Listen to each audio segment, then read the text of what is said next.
Hey, what's up? So I just left from a house that I sold, one of my listings, and I wanted to just kind of speak out on the real estate market and just kind of talk to anybody who's thinking about selling their house now.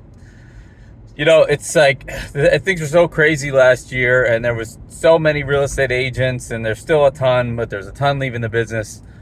Um, but there's a lot of agents that are just part-time, and you could get away with that last year when just anybody would pay any price for anything, and no matter what came up, it didn't matter. The buyer was still going to buy the house because God forbid they would have to go back and compete with 75 other offers and all the chaos. But that really is over.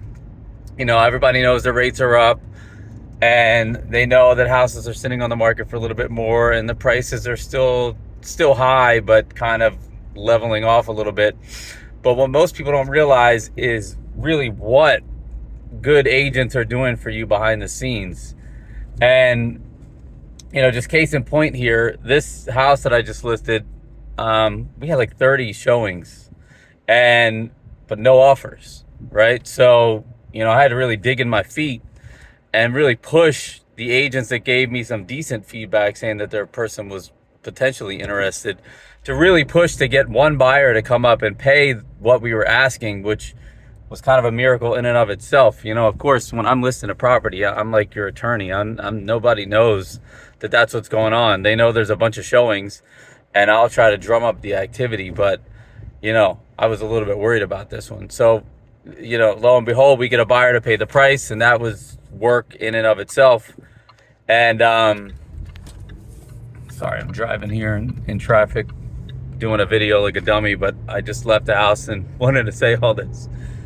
And but so then, the other agent, definitely a part-timer, I know because I check, but I only had one offer. So what am I going to do? Take the offer, right? It was a good offer, good buyer, qualified. So we roll with it. I got to sell the property.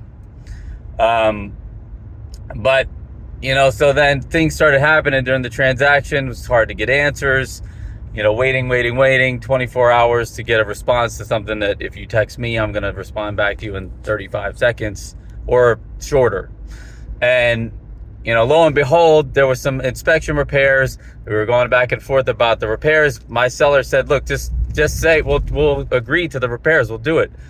But I didn't get the addendum back signed, and I'm wondering what the heck's going on. I knew something was up, but it turned out that the buyer was doing his own research to try to get insurance. That's something his agent should have been doing, but he doesn't know what to say. He's just calling around, talking to random insurance companies, and he got quoted $6,000 a year for this little 1,000 square foot, $300,000 house, which is crazy, but not insane, because that's what's happening in the insurance world now. Like, a lot of insurance companies don't even want to do insurance in Florida, let alone on a 1920s built low wood frame house.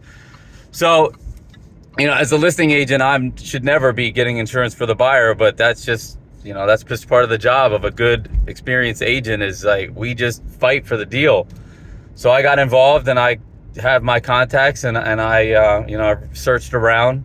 And within a couple of days, I got a policy for $2,700 a year, so more than half of what the other policy was going to be, and that saved the deal. And then magically, now the buyer's ready to move forward, sign the repairs. From there on, it was pretty smooth sailing, but not from lack of effort on my part, because I had to chase after the lender for updates, because the other agent, I don't know, on a 7-day-a-week vacation, it seemed like there at the end, but she's getting paid more than me. But whatever, that's part of the deal. I have investor clients. I'll work a reduced commission. So, if you're an investor and you want an experienced agent who will also work with you on the commission, if you're doing a bunch of deals, like, I'm a guy that'll do that too. So I know I said a lot there, but moral of the story is, like, if you're selling a property or buying a property anywhere around Tampa, I hope you call me. But even if it's not me, I want to speak out for the other experienced, hardworking agents out there. Like, if you have a cousin who has a real estate license and sells 2 houses a year, that is not the agent you should be calling to buy or sell a house in this market, because you need somebody who's experienced, who will go to bat for you, whether they're repping you on the buyer side or on the seller side. So that's it for me. If you're looking to buy or sell, you know I'm your guy. Give me a shout. See ya.